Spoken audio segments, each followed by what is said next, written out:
এই নিয়মখিনি বেয়া পাবলৈ কিবা কাৰণ আছে বুলি মই আমি ভাল পাইছোঁ। আমি চৰকাৰক আদৰণি জনাইছোঁ। চৰকাৰে দিয়া যিটো নিৰ্দেশ আমাক যি কাৰণে নিযুক্তি দিছে আমাৰ শিক্ষা সেৱা আগবঢ়াবৰ কাৰণে, গতিকে আমিও চৰকাৰক এই ক্ষেত্ৰত সকলো ক্ষেত্ৰত সহযোগ কৰিব লাগে। আমিতো কৰি আছোঁ সদায়, কালিলৈ পৰা আৰু যত্ন কৰিম যাতে এই ব্যৱস্থাটো শিক্ষা ব্যৱস্থাটোত ভালদৰে কামখিনি কৰিব পাৰে। পদক্ষেপটো প্ৰশংসনীয়। ক'ৰবাত হয়তো 2-এজন শিক্ষক তেনেকুৱা ওলাব পাৰে, আৰু সেইসকলক চৰকাৰে চিনাক্তকৰণ কৰি উচিতভাৱে পদক্ষেপ ল'লে আৰু ভাল হয় বুলি মই ভাবোঁ। আমি এগৰাকী HM হিচাপে তেনেকুৱা কঠিন কিছুমান নীতি নিয়ম থাকিলে আমাৰ কাৰণে অলপ সুবিধা হয় স্কুল এখন পৰিচালনা কৰাত। গতিকে আমি আদৰণি জনাইছোঁ। চৰকাৰৰ এনেকুৱা প্ৰশংসনীয় কামবিলাকত সদায় আমি আছোঁ আৰু সদায় তেনেকুৱা ভাল কাম কৰি যাব বুলি আমি আশা ৰাখিছোঁ। আমি শিক্ষা বিভাগৰ যিহেতু পদক্ষেপ এইটো আদৰণি জনাইছোঁ, কাৰণ আমি যিটো আমাৰ ইন টাইমটো আমি আজি যোৱাটো শিক্ষাবৰ্ষৰ পৰাই আমি দি আহিছোঁ। এতিয়া কথা হ'ল কি, তাত নতুনকৈ সংযোজন কৰিছে আউট টাইমটো।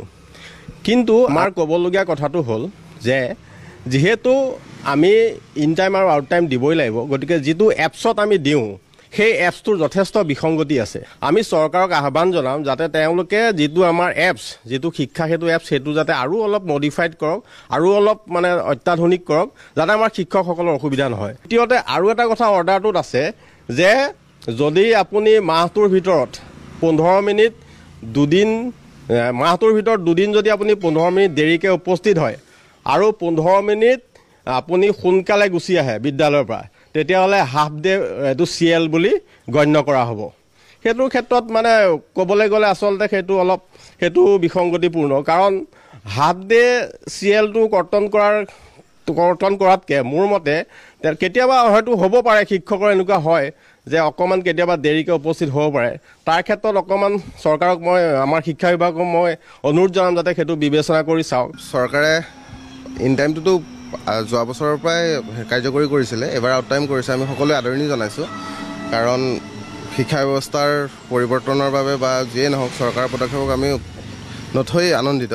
কিন্তু প্ৰথম আমাৰ সমস্যাটো আহি পৰিছে কি, ইন টাইম দিয়াৰ ক্ষেত্ৰতো আমি যথেষ্টখিনি যোৱা বছৰৰ সমস্যাৰ সন্মুখীন হৈছিলোঁ আৰু বৰ্তমানলৈকে সন্মুখীন হৈয়ে আছোঁ। আৰু এনে ক্ষেত্ৰত যেতিয়া চৰকাৰে যিখিনি ব্যৱস্থা কৰিছে তাৰ লগতে আমাৰ যিখিনি উপস্থিতি গ্ৰহণ কৰিবলৈ যিটো ছফ্টৱেৰ আমাক প্ৰদান কৰিছে সেইটো অলপ উন্নীতকৰণ কৰিব লাগে। আৰু লগতে ধৰক আমাৰ যিখিনি বিদ্যালয়ত নেটৱৰ্কৰ অভাৱ, বহু বিদ্যালয় হয়, মোৰ নিজৰ বিদ্যালয়তে সেইখিনি যথেষ্টখিনি সমস্যাৰ সন্মুখীন হয়। এইখিনি ক্ষেত্ৰৰ সমস্যা দূৰীকৰণ কৰক। আৰু লগতে চৰকাৰে আৰু এটা তাত উল্লেখ কৰিছে যে কিবা কাৰণত 15 মিনিট যদি দেৰি হয় দুদিন, তেনে ক্ষেত্ৰত CL গণ্য কৰা হ'ব বুলি কৈছে। সেইখিনি আমাৰ ক'বলগীয়া একো নাই, কিন্তু সমস্যাটো হৈ গ'ল এতিয়াও বহু বিদ্যালয় আছে য'ত নেকি কমিউনিকেশ্যন চিষ্টেমটো একেবাৰে বেয়া, যাতায়াতৰ কোনো সুচল অৱস্থা নাই। সেইসকল শিক্ষক শিক্ষয়িত্ৰীৰ কি হ'ব? সেই গোটেইখিনি চৰকাৰে চালি জাৰি চাই এটা ভাল সিদ্ধান্ত।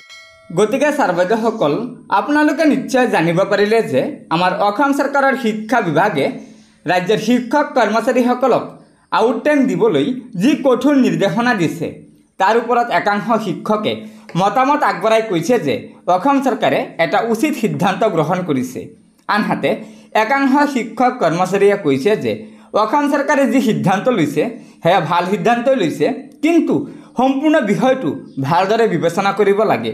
কিয়নো আমাৰ একাংশ শিক্ষক কৰ্মচাৰীয়ে চৰ চাপৰিত আৰু পাহাৰত শিক্ষকতা কৰে, অৰ্থাৎ একাংশ শিক্ষকে চৰত থকা বিদ্যালয়ত আৰু পাহাৰত থকা বিদ্যালয়ত শিক্ষকতা কৰে, যিসকলে সময়মতে বিদ্যালয়ত যোৱাটো সম্ভৱপৰ নহয়। সেয়েহে অসম চৰকাৰে সমগ্ৰ বিষয়টো ভালদৰে বিবেচনা কৰি সেই আউট টাইম দিবলৈ নিৰ্দেশনা দিয়ক।